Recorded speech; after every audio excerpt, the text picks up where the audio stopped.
오늘 은혜 받으실 하나님의 말씀은 신약성경 사도행전 2장 37절로 42절의 말씀입니다. 사도행전 2장 37절로 42절의 말씀 우리 함께 봉독하겠습니다.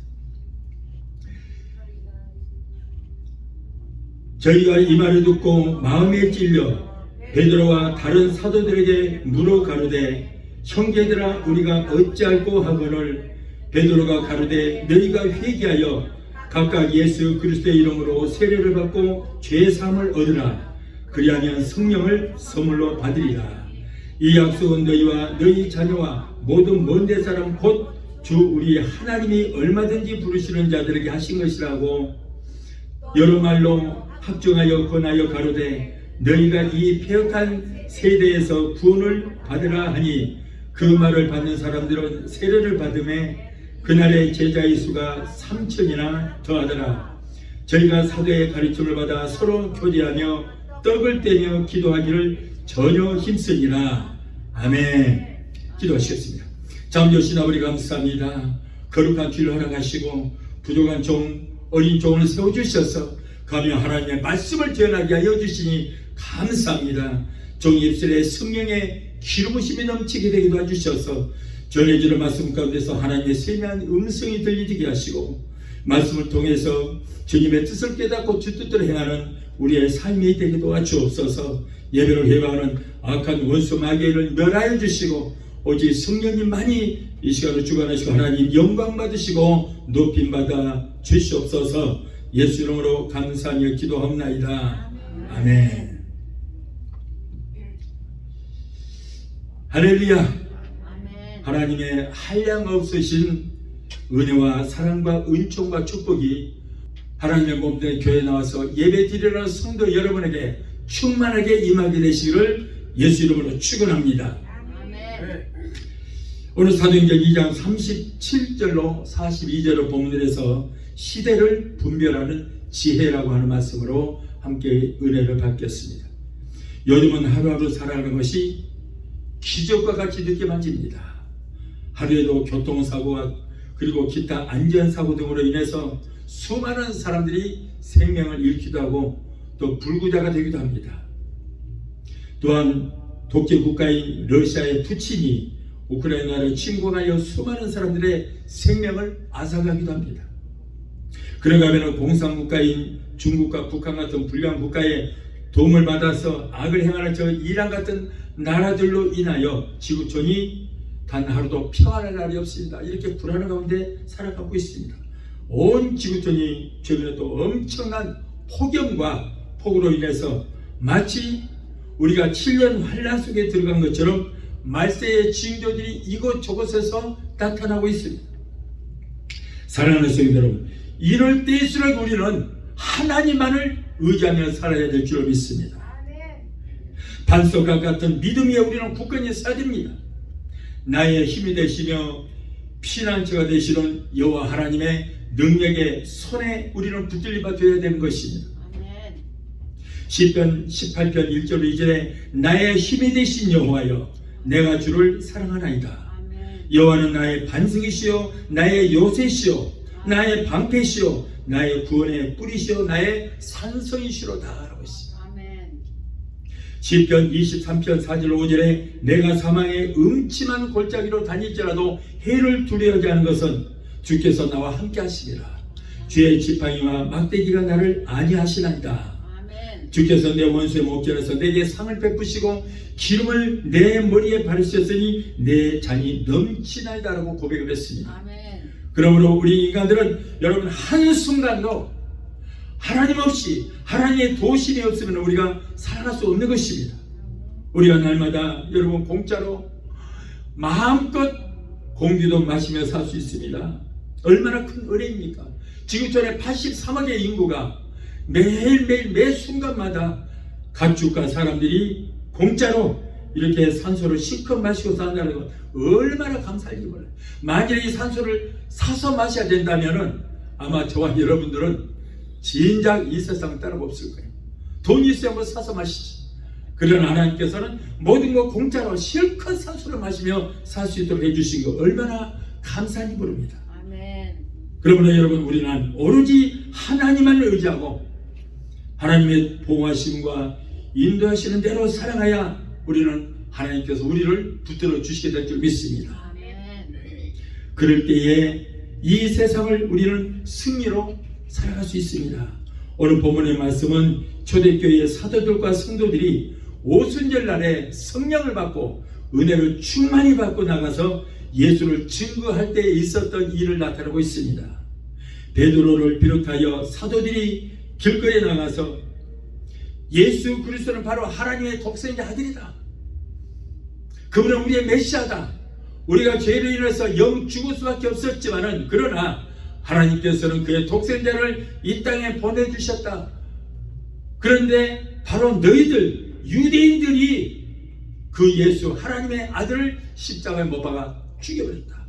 그러나 하나님께서는 그 예수를 3일 만에 다시 살리셨고 그 예수를 믿는 자만이 우리는 구원을 받을 수 있다라고 담대히 증거할 때에 수많은 사람들이 그 말씀을 듣고 우리가 어찌할꼬, 베드로야 우리가 어찌하고 좋습니까? 어찌할꼬 집단적으로 회개하는 역사가 일어났어요.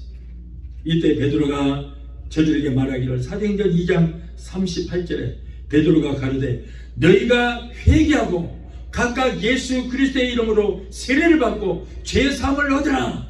그러면 너희가 성령을 선물로 받으리라.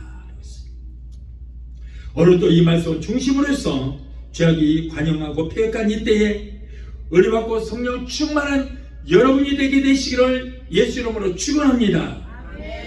첫째로, 그러면 지금은 어느 때인가? 지금은 먼저 회개해야 할 때다.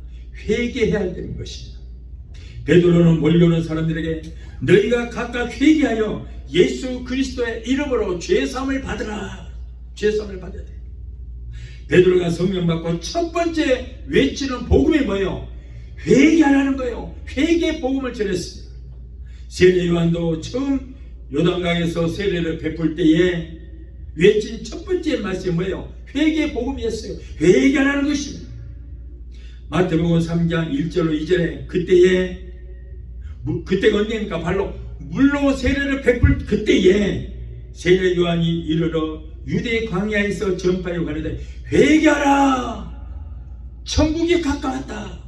회개해야 천국 간다. 그러면 예수님도 이 땅에 오셔서 메시아로서의 사역을 감당하시면서 첫 번째 전하는 복음이 뭐예요? 회개하라는 거예요. 회개하라. 회개하라, 천국이 가까웠다. 마태복음 4장 17절에 이때부터 예수께서 비로소 전파하여 가라사대 회개하라, 천국이 가까웠다라고 하시더라. 마가복음 1장 14절로 15절에 요한이 잡힌 후에 예수께서 갈릴리에 오셔서 하나님의 복음을 전파하여 가로되 때가 찼고 하나님 나라가 가까웠으니 회개하고 복음을 믿으라라고 하더라 라고 했어요. 회개를 촉구했어요. 자, 여기 보니까 때가 찼다라고 했는데 이런 바로 회개의 때가 이미 찼다. 회개해야 된다. 미래가 아니고 지금 회개하라는 거예요. 지금 회개하라. 회개란 우리 인간이 하나님께 찾아갈 때의 첫 번째 지나야 하는 관문인 것입니다. 회개하지 않고서는 하나님 앞에 나갈 수 없습니다. 죄인은 하나님 앞에 갈 수 없습니다. 죄인들 우리가 회개하지 않고서는 걸어가신 하나님 앞에 결코 설 수가 없는 것입니다. 누구든지 죄를 회개하고 주님의 보혈을 공로로서 죄사함을 받아야만 하나님 앞에 우리가 의롭다고 여기심을 받게 되고 그때부터 우리는 하나님을 아버지라고 부를 수 있고 영원한 천국을 우리가 소유할 수 있다는 거예요. 죄인된 모습으로 회개하지 않고 어떻게 거룩하신 하나님을 그 앞에 설 수 있으면 하나님을 아버지라고 부를 수 있겠느냐. 죄인이 어떻게 저 하늘나라를 소유할 수 있겠느냐 말이죠.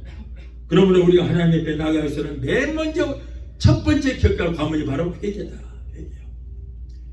그래서 여러분, 누구든지 죄를 회개하고 주님의 보혈로서 죄사함을 받아야 비로소 우리가 하나님 앞에 의롭다고 성화되는 과정을 우리가 통과할 수 있다는 거예요. 회개가 이렇게 중요한 것입니다.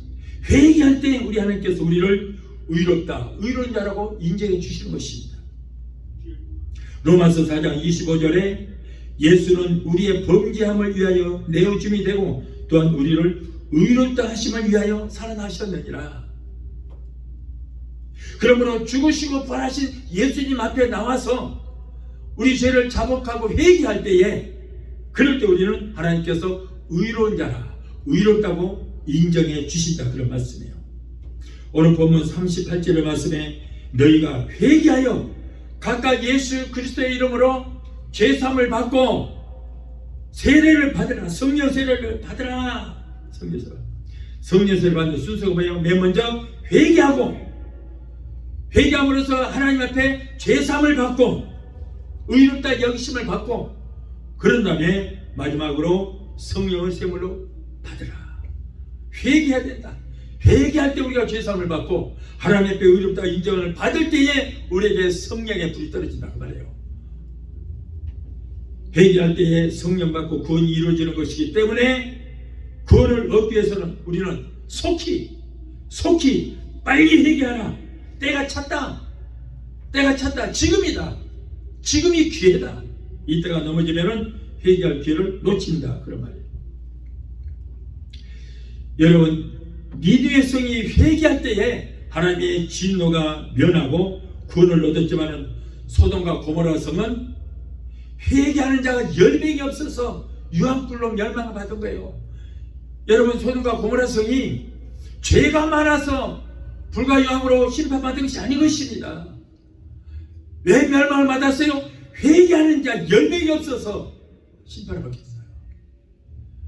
그래서 죄를 지었는가, 그게 중요한 것이 아니고 여러분, 회개가 중요하다는 거예요. 회개가. 창세기 18장 16절로 23절을 보면은 하나님께서 아브라함에게, 아브라함아, 내가 소돔성을 멸망할 것이다. 그러므로 롯에게 빨리 소돔성을 빠져나가라고 피하라고 그래라. 그랬더니 아브라함이, 오 나의 주여, 거기서 회개하는 의인 50명만 있으면은 멸망하지 않으시겠습니까? 그러니까 여기서 하나님께서는 지금 뭐냐면 회개하는 자를 의인으로 인정하십니다. 죄진 자가 회개하면 의인이라고 여겨주시는 거예요. 그래서 회개하는 자 50명만 있으면 멸하지 아니하시겠습니까? 그렇다, 좋다. 그러면 회개하는 자 50명을 찾아라. 아무리 봐도 없는 거예요. 그래서 하나님 죄송합니다. 다시 한번 말씀드립니다. 회개하는 자 45인, 의인 45인만 있으면 멸망시키지 아니하시겠습니까? 아 그래, 45인 찾아라. 없어요. 죄송합니다 하나님, 다시 한번 말씀드립니다. 40명이요 40명 좋다, 찾아봐라. 없어. 30명이요 없어. 20명도 없어요. 오 나의 주여, 다시 한번 마지막으로 말씀드립니다. 10명이요 10명만 있으면 멸망하시겠습니까? 그래, 찾아봐라. 없어요. 여러분, 하나님께서는 소돔성을 멸망하실 때 동성연애가 굉장히 극심했고 완전히 아주 뭐 타락하다 그 정도로 타락할 수 없어요. 그것 때문에 멸망한 것이 아닙니다. 의인이 없어요. 회개하는 자 10명이 없어서 그 성을 멸망시키는 거예요. 그러면 결국 몇 명이었어요? 회개하는 자 몇 명? 3명. 롯과 두 딸들, 그거밖에 없어요. 그의 부인도 회개했는가 했더니 회개 안 했어요. 결국 소금 기둥이 들어왔어요. 겨우 10명도 못 되고 3명밖에 없어요. 그래도 3명은 살아났잖아요. 도망갔어요. 그래서 살려주신 거예요. 여러분, 이렇게 우리가 회개할 때 하나님은 의인으로 인정해 주신 줄로 믿습니다. 회개만 하면 멸망받지 않습니다. 회개만 하면 의인으로 인정해 주시는 것입니다. 죄는 빗나갔다는 뜻입니다. 회개는 빗나가는 길에서 돌이켜서 바른 길로 가는 것, 이것이 바로 회개라고 하는 거예요. 다시 말해서 죄의 길로 잘못 걷던 사람이 바른 길로 돌이켜서 가는 것, 이것이 바로 회개라는 거예요.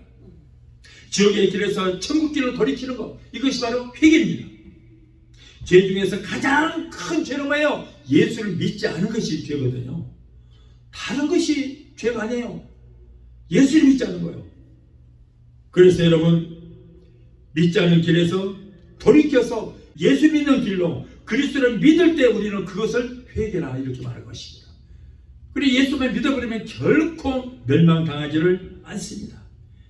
믿지 않는 길에서 이렇게 믿음의 길로 돌이키는 것, 이것이 바로 회개다. 그러므로 예수 믿고 구원을 얻기 위해서 우리는 회개가 가장 중요하다. 회개하라. 그래야 천국 간다. 회개하라. 그래야 네가 사는 길이다. 1994년에 한국에는 여러분 혹시 기억하실 분 있으실지도 모르겠어요. 오늘 이 영상을 통해서 이 말씀을 듣는 분들은 아마 기억나실 겁니다. 한국에 지존파라고 있었어요. 일당 7명이었습니다. 얼마나 악했는지 몰라요. 그들이 세상을 떠들썩하게 했다가 결국 사형을 받아서 짧은 생을 마감하는 그런 사건이 있었습니다. 그들은 저 전라도 한평 사람들인데 얼마나 가난한 그 농부 가정에서 태어났습니다. 그래서 우리도 이제 서울 가서 한번 출세보자 서울로 올라왔는데 누가 받아줍니까? 저 밑바닥부터 열심히 일을 하면 되는데 일하고 천금하고 싶은 거예요. 잘 사는 사람들 보니까 그냥 화가 나는 거예요. 죽이고 싶은 거예요. 그런데 그때 당시에 서울에는 70년대 중반부터 시작을 해서 저 강남 쪽에 개발 붐이 일어났어요. 그 전에는 제3한강교 딱 건너가면은 그때부터 전부 논밭이었습니다. 농부들이 살았어요. 그런데 압구정동 거기도 배나무 꼴이었거든요. 거기가 배나무, 포도나무. 저 사당동 거기에도 전부 다 배나무예요. 배나무 동네였어요. 포도나무. 저 압구정동 그리고 말죽거리 그쪽 전부 그런 농토였습니다. 그런데 서울시 방침이 그쪽을 개발하겠다는 거예요. 그러다 보니까 농부들이 그냥 땅을 막 팝니다. 갑자기 농부들이 일확천금을 한 거예요. 졸부들이 된 것입니다. 눈에 뵈는 거 없어요. 그러다 보니까 그 자녀들도 아빠 차 사줘. 그러고는 최고급 외제차만 막 사는 거예요. 갑자기 가난했던 자들이 돈을 보니까는 완전히 타락하게 돼요. 그러다 보니까 그 농부들의 그 졸부들의 자녀들도 멋있는 외제차를 타고 머리에 그때는 기름도 발랐습니다. 기름 바르고 지나가다가 빵빵 그때는 자동차 쏴 삐삐삐삐 삐삐삐 하고 막 누르고 다닌 거예요. 그러다가 이쁜 아가씨가 있으면 야타 탁 문을 열고 타요. 그래서 그들 보고 뭐라 하면 야타족이라고 그래. 야타족. 야타 그러면 탁 타니까 야타족이라고 그래. 딱 태우고는 나이트클럽에 가서 실컷 밤을 새워가면서 놉니다. 그렇게 사는 모습을 보고 저 시골에서 올라왔던 7명이 그걸 보니까 도저히 견딜 수 없는 거예요. 아니 자기들한테 해코지 한 것도 없는데도 각자 자기 복대로 사는데도 불구하고 차별을 당하는 것 같고 그래서 저것들을 다 죽여버리잖아. 그래서 이제 그때부터 고급 승용차만 탄 사람만 보기만 하면은 어디서 똥차 하나 구입을 해갖고 그걸 타고 다니면서 옆에 꽝 맞고 뒤에서 꽝 맞습니다. 그러고는 쥐들이 받아놓고 딱 차에서 들어서 목대미로 탁 잡고 와서 야 자식도 내려봐. 네가 나 받았어? 쥐가 받았지. 일부러 시비하는 거예요. 그래서 거기서 쌈이 붙으면 칼로 팍 불을 찔러 죽여요. 그리고는 외제차에다가 트렁크에다가 시체를 싣고 그리고 운전을 하고 자기 고향 한평으로 갑니다. 한평에 가면은 자기 집에다가 시체를 태울 수 있는 그런 기구까지 만들어 놨어요. 그래갖고 그 시체를 갖고 와서 제일 그래도 먹을 만한 곳에 부위로 도려내서 그것을 7명에서 나눠서 뜯어 먹습니다. 담력을 키우기 위해서 그래요. 담력 키우기 위해서. 그리고는 그 시신을 갖다가 거기다가 태워버려요. 화형을 시켜버립니다. 자, 이런 일이 얼마나 많이 몰라요. 어른이고 젊은 사람들이고 무조건 거기에 있다면 다 죽여요. 많은 사람 죽였어요. 그런 식으로. 그러다가 결국에는 그들이 잡혔습니다. 결국에는 감옥에 들어갔습니다. 기자들이 그 앞에다가 카메라를 딱 들으니까 얼굴이 완전히 괴물이 돼가고 노를 보면서 저 압구정동에서 고급 승용차에 여자들을 태우고 행세하던 그 졸부들의 자식들이 눈꽃이어서 내가 볼 수 없었다. 그래서 그것들을 내가 다 씨를 말려 죽여보려고 그랬는데 다 죽이지를 못하고 내가 이렇게 잡혀서 감옥에 가게 됐어요. 내가 억울해 죽겠다. 분하다. 다 죽이지 못하면 분하다는 거예요. 그리고 나 같은 놈을 낳아서 이 땅에 있게 한 그 어머니, 이 어머니를 죽여야 되는데 죽이지 못하고 내가 경찰에 붙들려서 감옥에 간 것, 이것은 내가 도저히 참을 수 없다. 어머니를 죽이지 못한 것 한이 된다 라고 하면서 울부짖는 그런 모습을 저도 옛날에 봤어요. 그 모습 봤어요. 그래서 야, 참 잔인하다, 대단하다 하면서 제가 봤습니다. 자, 그런데 이들이 감옥에 있을 때 이 집사님이라고 한 분이 있었어요. 근데 여기서 내가 이 사람 이름이 있거든요. 이 집사람은 이름이 있어요. 그런데 내가 이 얘기를 일부러 이름을 안 부르려고 그래요. 근데 우리끼리만 얘기할게요. 그 사람 이름이 이재명 집사예요. 이재명 집사. 이재명 집사라는 분이 그 사람들 위해서 감옥에 열심히 면회를 다니면서 영치금도 넣어주고, 그리고 편지를 써서 이 사람들을 전도하려고 그렇게 애를 쓰지만은 절대 받아주지를 않습니다. 막 분노하면서 너도 우리가 잡아 먹어버리겠다고 이를 뿌듯뿌듯 하면서 예수가 어디 있어? 하나님 어디 있어? 하나님이 있다면 이렇게 불공평하게 살게 해! 소리 지르면서 일을 가는 거예요. 그래도 이 집사는 굴하지 않고 계속해서 찾아다니면서 사랑을 베풀자 그렇게 악하고 완고했던 그들의 성이 무너지기 시작합니다. 7명이 마침내 하나님 앞에 무릎을 꿇게 됐어요. 그 중에 김현양이 그들을 전도했던 이 집사님에게 편지를 썼습니다. 하나님의 사랑은 너무도 크고 넓고 깊어서 아무리 퍼내도 마르지 않은 샘물과도 같습니다. 아멘. 예수님을 영접한 이 감옥은 감옥이 아니고 우리에게는 이곳이 바로 천국입니다. 아버지. 이런 고백을 했어요. 또 공범 중에 강동은은 이런 편지를 썼습니다. 죄로 인해서 영 죽을 수밖에 없는 나를 위해서 하나님의 아들 예수님께서 나를 대신해서 죽어주시고 내 죄를 사해 주시고 나를 살리셨습니다. 나를 구원해 주셨습니다. 나는 이런 사랑을 받고만 삽니다. 그런데 이번에 이 선생님께서 겨울을 나라고 넣어주신 이 방한복을, 나는 아직 젊고 그런데 내 주변에 보니까 나이 많고 병든 사람이 있는데 도저히 내가 입을 수가 없어서 그분에게 내가 그 방한복을 주었습니다 라고 하면서 편지를 썼어요.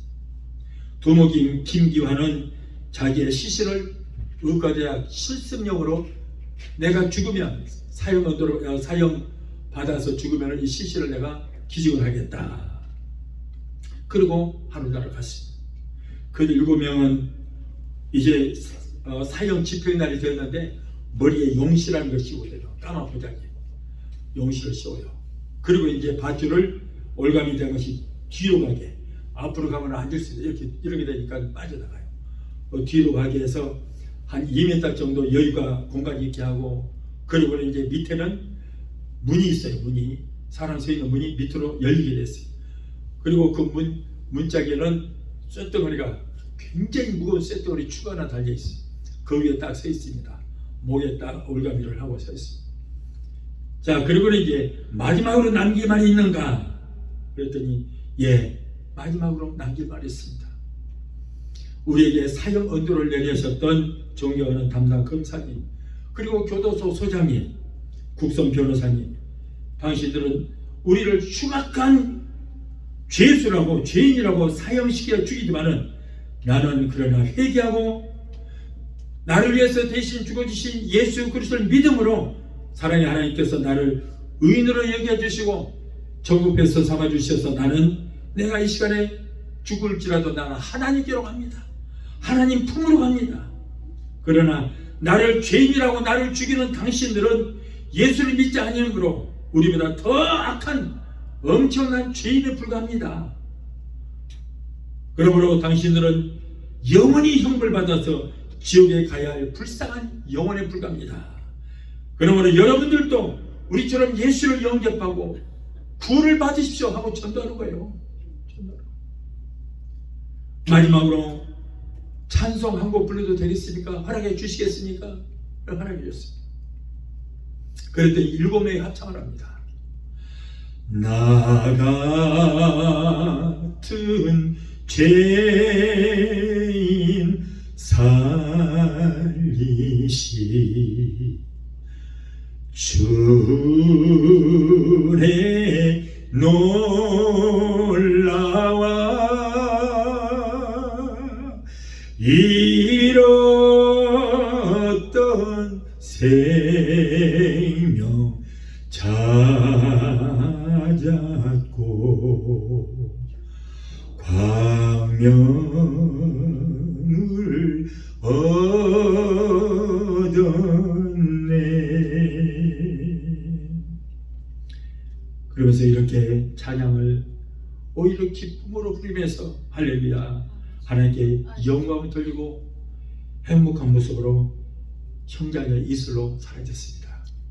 이때 교도소 안에 담당 목사가 있거든요. 목사님이 사형수를 위해서 간절히 기도하고 그리고 사형을 집행을 했던 것입니다. 사형 집행이 끝나고 현장에 운동화가 한 켤레가 놓여 있어서 그 안에 이렇게 들여다보니까 무슨 종이 쪽지가 있는 거예요. 그래서 종이 쪽지를 보니까 양쪽 신발에 종이 쪽지 하나씩 들어있는데 한쪽에는 누가복음 23장 43절을 말씀 오늘 네가 나와 함께 낙원에 있으리라 라고 하는 그 쪽지가 있습니다. 그리고 또 저쪽 신발을 보니까 야고보서 4장 14절의 말씀 너희가 내 일을 하지 못하는도다 너희 인생이 무엇이냐 너희는 잠깐 있다 사라지는 안개니라 라고 하는 그 말씀이 신발 속에 들어있는 거예요. 교도관들조차도 교도소 밥이 아깝다고 하던 그 악명 높은 지존파도 하나님의 말씀에 삶의 기준을 바로잡고 변화돼서 회개하고 하나님 나라로 갔습니다. 이렇게 성령과 신앙은 악한 자까지라도 변할 수 있는 엄청난 위력이 있다는 것입니다. 여러분, 하나님은 우리가 믿기 전에 어떤 삶을 살았는지 묻지도 따지지도 않습니다. 그런데 전혀 관심이 없습니다. 단 한 가지 예수 믿고 회개하는 거 이것만 관심이 있지 너 왜 그따위로 살았느냐 너 왜 인생을 그렇게 살았느냐 따지지 않는 거예요. 절대 묻지 않습니다. 여러분, 예수님은 과거에 대해서 전혀 관심이 없어요. 예수님 십자가에 달리실 때 한편 강도가 있습니다. 이 강도 그가 회개할 때 예수님께서 너의 인생을 그따위로 살았느냐 묻지 않았어요. 따지지도 않았어요. 단 하나 주여 주님 나라 가실 때 나를 기억하소서. 그 말씀에 오늘 네가 나와 함께 낙원에 있으리라. 그 엄청난 죄수지만은 묻지도 따지지도 아니하고 과거를 묻지 않고 그 회개할 때 그 영혼을 그대로 받아 주신 것입니다. 어떤 흉악한 죄인이라도 예수 믿고 회개한 그의 영혼은 천하보다 귀하게 여기실 것입니다. 변화되고 회개하면 하나님은 그 사람을 의롭다고 여겨주시고 의롭다고 인정해 주신 것입니다. 그러나 아무리 오랜 신앙 생활하고 못된 신앙이라고 할지라도 회개치 않으면 변화되지 않으면 그 사람은 의로 여기지 않습니다. 죄인이라고 여전히 부르시는 것입니다. 그래서 우리가 교회 다니듯이 중요한 것이 아니고 회개의 역사가 일어나야 돼요. 이 세상 그 무엇으로도 바꿀 수 없는 것 인간의 마음을 변화시키고 이것이 바로 뭡니까? 바로 예수 그리스도의 말씀인 줄로 믿습니다. 그 많은 사람들을 무자비하게 죽였던 사람들은 죄인이라고 흉악한 죄수라고 손가락질을 했지만은 살인자라고 했지만 그러나 하나님은 예수 믿고 그들이 회개할 때 그들을 의인으로 인정해 주시고 그들을 자녀로 삼아 주셔서 그들을 아버지라고 부르게 하시고 천국을 소유케 해 주셨던 것입니다. 히브리서 10장 17절에 그들의 죄와 불법을 내가 다시는 기억하지 않겠다. 회개한 죄는 절대 하나님 묻지 않습니다. 따지지도 않습니다. 이사야서 43장 25절에도 나는 나를 위하여 네 허물을 도말하는 자니 네 죄를 기억지도 아니하시겠다. 기억지도 아니하시겠다. 어떤 죄를 지었을지라도 우리가 회개하고 예수만 믿으면은 여러분 우리를 용서해 주시고 우리를 책망하지 아니하시는 것입니다. 우리가 지존파보다도 나은 것이 무엇이 있습니까? 내가 나 자신을 돌아봐도 그들보다 잘한 것이 무엇이 있느냐? 그들에게 살인자라고 돌을 던지고 손가락질 하던 사람들이 누구입니까? 누가 누구를 정죄하고 비판하고 손가락질 하냐 판단할 수 있겠습니까? 우리는 회개치 않으면 그들보다 더 큰 자에 불과한 것입니다. 우리는 누구도 정죄할 수 없습니다. 죄인을 정죄하실 분은 오직 한 분, 하나님밖에 없는 줄로 믿습니다. 이 말씀을 듣고도 남을 정죄하고 미워한다면 하나님은 그런 사람을 미워하십니다. 인간의 죄는 하나님만이 판단하실 수가 있습니다. 흉악한 지존파 그들은 회개라도 했습니다. 회개치 않고 돌이키지 않으면 우리가 아무리 교회에 열심히 다녀도 아무리 오랜 세월 우리가 신앙생활을 한다고 할지라도 의로운 자로 하나님께서 결코 인정하지를 않는 것입니다. 하나님은 우리를 너무나도 잘 아십니다. 우리가 아무리 의로운 척하고 잘 믿는 것 같이 하지만 하나님은 다 알고 계시는 거예요. 우리 하나님께서는 불꽃 같은 눈동자로 우리의 모든 일거수일투족을 보고 계시고 알고 계십니다. 예수님은 가늠하다가 현장에서 잡힌 여인을 돌로 치려고 하는 사람들에게 너희 중에 저 여인보다 죄가 없는 사람이 저 여인을 돌로 치라고 했어요. 그래도 이 사람들이 분노가 일어나서 돌로 치러 갈 때에 이 사람들 죄를 하나하나 땅에다가 다 기록했어요. 이 사람의 죄 다 기록하고 이 사람의 죄 기록하고 자기들이 딱 이렇게 보니까 자기 죄를 예수님이 알고 계시고 지적하고 있는 거예요. 까무라치는 거예요. 자기 죄가 얼마나 지금 큰 죄를 지었는데 자기의 죄는 꼭꼭 숨겨놓고 가늠하다가 잡힌 여인 하나 죄인이라고 돌로 쳐 죽이라고 하는 그 가소로움이 예수님께서 그들의 죄를 지적하실 때 너무나도 부끄럽고 자기 죄가 다 드러나니까 돌멩이를 놓고 슬며시 다 도망가고 있어요. 아무도 없어요. 모두가 다 죄인이었다는 거예요. 그 여자보다 다 흉악한 죄인이었다는 것입니다. 이때 예수님도 나도 너를 정죄하지 않고 있다. 다시는 이런 죄를 짓지 말라 하고 보내주신 것입니다. 예수님도 정죄하지 않겠다고 했습니다. 예수님도 정죄하지 않은 죄를 그보다 못한 내가 누구의 죄를 정죄할 수 있겠느냐 그런 말이에요. 누구를? 나도 죄인인데. 여러분 우리를 판단하실 분은 오직 하나님밖에 없는 줄 믿습니다. 하나님이 하실 일 우리가 하면 안 됩니다. 인간의 선과 악을 판단하실 분은 오직 하나님 한 분밖에 없는 것입니다. 스스로 여러분 하나님이 되지 마십시오. 아담이 선악 과를 따먹으면 눈이 밝아져 하나님처럼 된다고 하니까 남의 선과 악을 자기가 다 판단하려고 선악 과를 따먹다 결국에는 저주를 받아서 여러분 에덴에서 쫓겨나고 말았습니다. 그리고 그 후손들은 6천년이 지난 오늘날까지도 모두가 아담의 후손들은 저주 아래 있게 될 것입니다. 나는 여러분이 하나님이 되고자 하는 죄를 범하지 않기를 저는 기도합니다. 혹시 그런 일이 있었다면 우리는 즉시 회개해야 될 줄 믿습니다. 자, 둘째로 지금은 정신을 차리고 근신하여 기도할 때다. 근신하라. 누가복음 22장 40절 이하에는 예수님께서 겟세마네 동산에서 베드로와 요한과 야고보가 잠자는 것을 보시고 깨어서 기도하라 말씀하셨어요. 깨어서 기도하라. 너희가 1시간도 기도할 수 없더냐? 마음은 온유로되 육신이 연약하도다. 누가복음 22장 40절에 그곳에 이르러 저에게 이르시되 시험에 들지 않도록 깨어 기도하라. 누가복음 22장 46절에 이르시되 어찌하여 자느냐? 시험에 들지 않게 일어나 기도하라. 여러분 이때 기도하지 않았기 때문에 시험이 들어서 예수님 면전에서 베드로는 예수님을 내가 저주하고 맹세하노니 저자를 결코 하지 못한다고 예수님을 부인하는 엄청난 실수를 범하게 된 겁니다. 기도하지 않았기 때문에. 세상은 참으로 어려운 시대가 되어가고 있습니다. 사탄들은 이제 자기의 때가 얼마 남지 않은 것을 알고 할 수만 있으면 택함받은 성도들까지도 넘어뜨리기 위해서 우는 사자처럼 지금 찾아다니고 있습니다. 여러분 예수님의 공중 재림하시고 이제 성령으로 기름 준비된 성도들은 모두가 들림하는 휴거가 있을 것입니다. 그리고 불신자들과 성령으로 예수를 믿어도 기름 준비하지 못하고 주님의 공중 재림을 믿지 않은 자들 그들은 진령 환난을 통과해야 합니다. 진령 환난이 끝나고 이 땅에서 재앙을 부리다 사탄 마귀의 귀신들 적그리스도 거짓 선지자들, 예수를 믿어도 성령으로 기름 준비하지 못하여 들림받지 못한 그런 무지갱이들, 이 사람들은 모두가 무지갱이에 1000년 동안 잡히게 될 거예요. 마귀 사탄 귀신들도 이때 다 잡혀가서 그때로부터 1000년 동안 무지개에 갇히게 됩니다.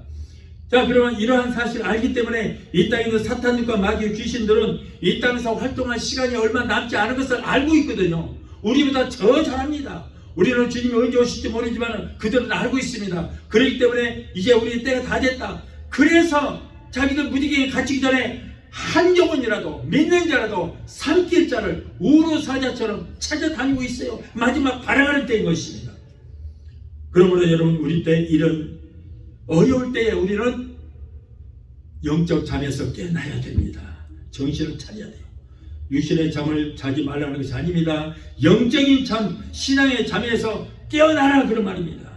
할 수만 있으면은 육신적인 잠까지도 추려서 깨어서 하나님 앞에 우리는 근신하고 기도하는 저와 여러분이 되어야 할 줄로 믿습니다.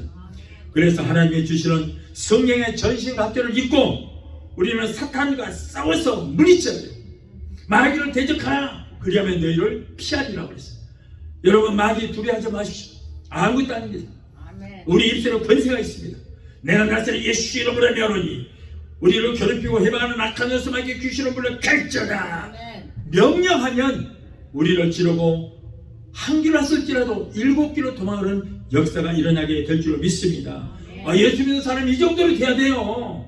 하나님의 아들이 천국 백성이 어떻게 마귀한테 쩔쩔매고 귀신에게 잡혀서 여러분 고통당합니까? 저와 여러분은 우리의 신분이 누구예요? 하나님의 아들딸이잖아요. 이름에도 하나님의 아들딸이요. 천상천하 모든 만물을 만드신 하나님의 아들딸이요, 신분이. 그런데 어떻게 저 가차는 귀신에게 벌벌 떨고, 어떤 목사님도 목사님 귀신 하지 마세요. 왜요? 무섭잖아요. 무서워요.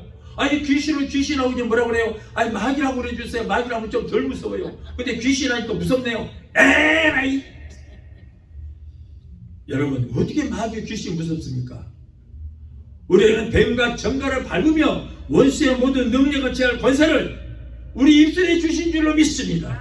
그래서 우리가 예수로 명할 때에 아무리 강한 사탄이라고 할지라도 여러분 7길로 떠나가는 역사가 일어나게 되는 것입니다. 아멘. 그러므로 우리는 영적 잠에서 깨어야 돼요. 할 수만 있으면 이렇게 육신의 잠도 여러분 줄여서 하나님의 전신갑주를 입고 마귀를 대적하라, 그리하면 너에게 덤비리라? 아니요, 피하리라. 우리가 무서워서 도망한다. 집에 도적이 들어올 때는 언제 도적이 오느냐? 집에 아무도 없을 때나 아니면은 있어도 잠자고 있을 때, 그때 오거든요. 그래서 잠에서 깨야 돼요. 이렇듯 마귀는 우리 안에 말씀과 성령이 없거나 영적 잠이 들어있을 때에 우리의 혼도 도적질하고 우리를 죽이고 멸망시키는 일을 하는 것입니다. 마태복음 13장 25절 28절에 사람들이 잘 때에 그 원수가 와서 곡식 가운데 가라지를 덧뿌리고 갔더니 싹이 나고 결실할 때에 가라지도 보이거늘 집주인의 종들이 와서 말하되 주여 밭에 좋은 씨를 심었습니다. 그런데 여기 가라지도 생겼나이다. 주인이 가로되 원수가 그랬구나. 자, 원수가 누구입니까? 마귀가. 여러분, 우리가 영적 잠을 잤을 때 마귀가 거기다 가라지를 뿌려버린 거예요. 또한 마귀는 우리에게 해서는 안 될 일을 시킵니다. 성경에 하나님께서 하지 말라고 하는 것을 시켜서 타락을 하게 만듭니다. 어느 날 마귀가 졸개들을 모아놓고 훈련을 시킵니다. 세미나를 합니다. 사람들을 죄짓게 방법에 대해서 훈련을 시키고 있어요. 그런데 그 마귀가 가르치는 내용이 참 기가 막힙니다. 마귀 동기 여러분, 사탄 여러분, 언제나 사람 유혹할 때 단 하나만 쓰면 됩니다. 그렇게 하지 말라, 하나 하지 마십시오. 그건 괜찮다, 안 괜찮다, 그 말도 하지 마십시오. 딱 한 가지만 제대로 써보거라. 딱 한 가지, 딱 한 번만이다, 한 번만. 그래서 다른 말 할 거 없다. 딱 한 번만, 이것만 써보거라. 이것이 무기다. 딱 한 잔만. 마약도 딱 한 번만. 도박도 딱 한 번만. 도적질도 딱 한 번만이라고 알아. 그래서 딱 한 번만 해서 그것 때문에 넘어지면은 얼마든지 인간들을 탄핵시킬 수 있다. 한 번 해보면 한 번으로 끝나는 것이 아니다. 또 하게 된다. 그래서 꼭 두 번도 하지 말고 딱 한 번만 해라. 그 얘기만 해라. 이렇게 해서 한 번만 넘어지면 인생은 끝난다. 교회도 두 번도 빠지라고 하지 말고 딱 한 번만 빠져라. 그러면 그 다음부터 두 번 빠지게 되고 세 번 빠지게 된다. 코로나 때문에 다른 것도 아니야. 코로나 때문에 어쩔 수 없지 않냐. 코로나 때문에 딱 한 번만 빠져라. 그래서 한 번 빠졌던 사람들이 지금도 교회 안 나온 사람 많아요. 그 한 번 때문에. 그래서 마귀가 그 전략을 딱 한 번이라 그거 쓰는 거라. 그래서 여러분 그 한 번 빠졌더니 지금까지도 4년 5년이 되도록 아직도 안 나오고, 그러다 보니까는 한국에 지금 기독교인들이 20%가 지금도 그때부터 한 번 빠진 것이 지금도 영원히 안 나가고 있다는 거예요. 미국에서 30% 이상이 그 한 번 때문에 지금도 교회 안 나가고 거기서 다 지금 멈춰버린 거예요. 그래서 마귀가 꼭 그렇게 딱 한 번만 하라. 한 번만. 딱 한 번.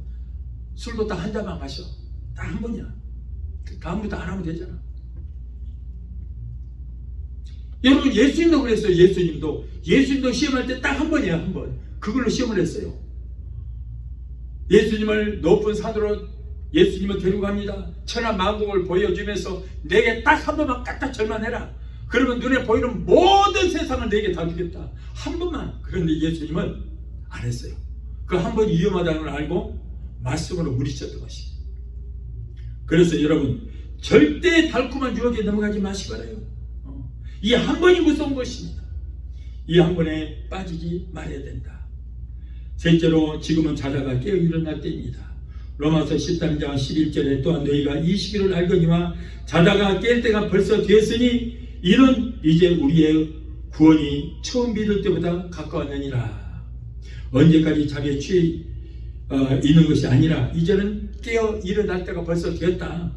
벌써 되었다는 것은 이제 일어날 시간이 이미 지났다는 거예요. 지났다. 그래서 예수님께서도 겟세마네 동산에서 잠자는 제자들을 깨우다가 이제는 자고 쉬어라 그랬어요. 아무리 깨워도 안 일어나니까 이제는 일어나는 소리 안 했어요. 예수님께서 그대로 자. 하든지 그대로 해. 그냥 자 그대로. 푹 자고 쉬어. 왜? 이제는 포기하라. 이제는 늦었다. 이미 늦었다. 푹 쉬고 잠이나 자라 그랬어요. 여러분 우리는 늦기 전에 깨어나야 돼요. 우리의 신앙이 깨어 일어나야 합니다. 깨어서 우리 공중 재림하시는 주님을 우리는 재림을 기다려야 됩니다. 준비해야 되는 것입니다. 주님은 언제 오실지 아무도 알 수가 없습니다. 만일 우리가 주님 오실 날 안다면은 실컷 잠자다가 주님 오실 때 그때 깨어서 일어나면 되는데 모르기 때문에 그날을 우리가 모르기 때문에 미리서 깨어서 준비하고 있으라는 거예요. 잠만 자다가 큰 일을 합니다. 만일 우리 주님 오실 날을 안다면은 깨어있을 필요가 없잖아요. 모르니까 미리 깨어있으라는 거예요. 여러분 그러나 모든 되어지는 징조들을 봐서 그 시기가 가까이 다가오고 있다는 것을 우리가 알 수 있습니다. 마태복음 24장 42절로 44절에 그러므로 깨어있으라. 어느 날에 너희 주가 임할는지 너희가 알지 못함이니라. 너희도 아니마니 만일 집주인이 도적이 어느 경계에 올 줄 알았더라면 깨어있어 그 집을 뚫지 못하게 하였으리라. 이러므로 너희도 예비하고 있으라. 생각지도 않을 때 인자가 오시리라. 모르기 때문에 깨어서 준비하라는 거예요. 그래서 언제 오실지라도 우리는 언제 주님 오실지라도 주님을 맞이하기 위해서 성령으로 기름 준비하고 등불 준비하고 우리는 주님을 맞이할 준비를 해야 될 줄로 믿습니다. 마지막 넷째로 지금은 마지막 말세 때요 예수님의 재림의 때가 되었습니다. 마지막 때라고 하는 것은 말세를 말하는 것이 아닙니다.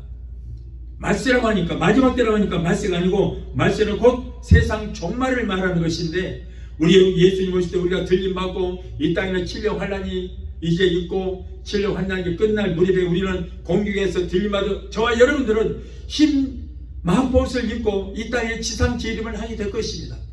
지상 재림할 때 그때에 사탄과 마귀와 그리고 귀신들 그리고 예수 믿지 않는 자들 예수 믿어도 성령으로 기름 준비하지 못하여 이 땅에서 7년 환난을 통과한 사람들 적그리스도들 거짓 선지자들 그들은 모두가 다 잡혀서 이제 무지개 속에 들어가기 때문에 7년 환란이 끝나고 이제 우리가 지상 재림할 때에 그때 믿지 않은 자들은 다 불과 유황으로 타는 불면서 들어가니까 그때가 말세요. 그게 마지막이라는 거예요.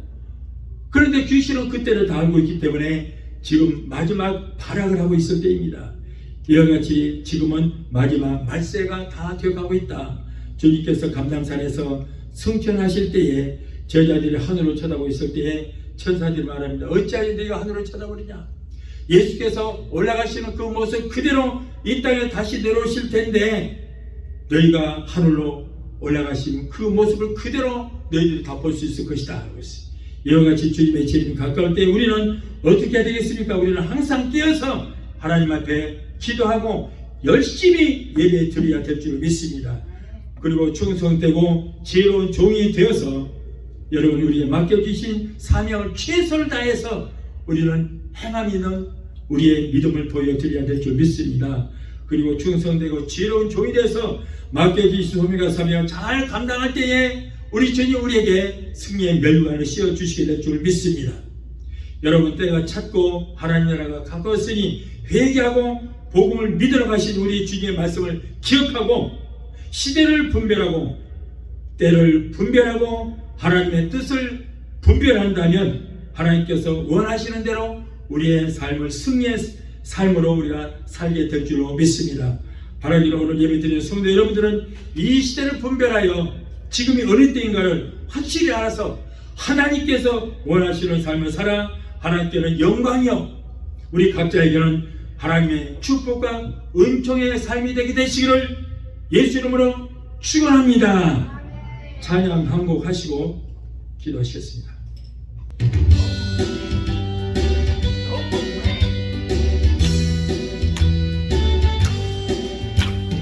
이 세상을 떠나는 날에 나 길이 살겠네. 저 천국의 시냇가에서 나 길이 살겠네.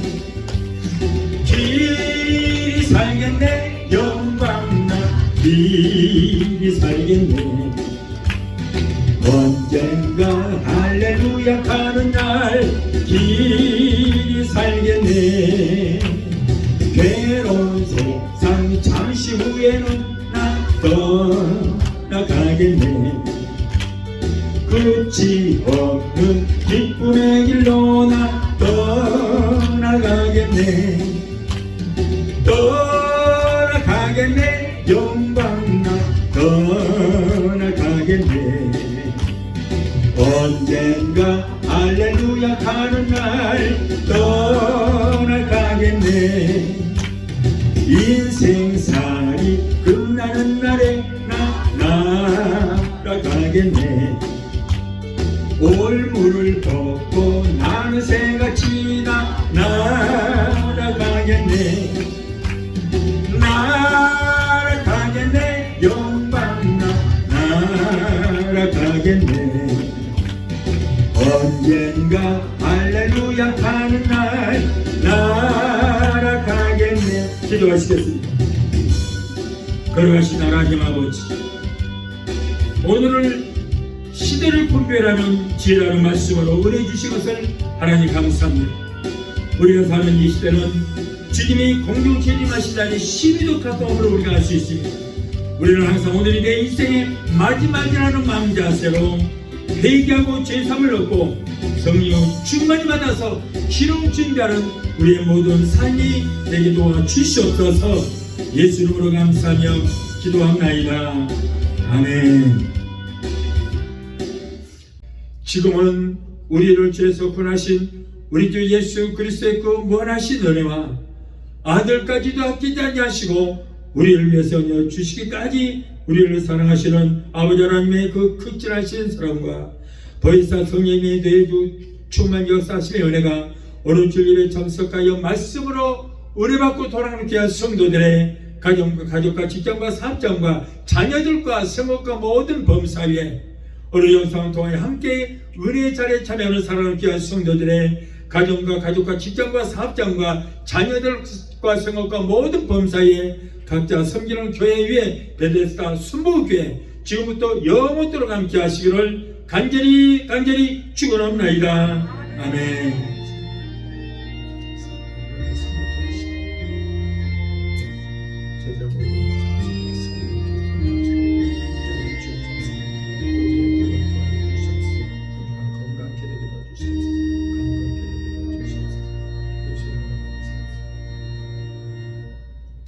할렐루야. 하나님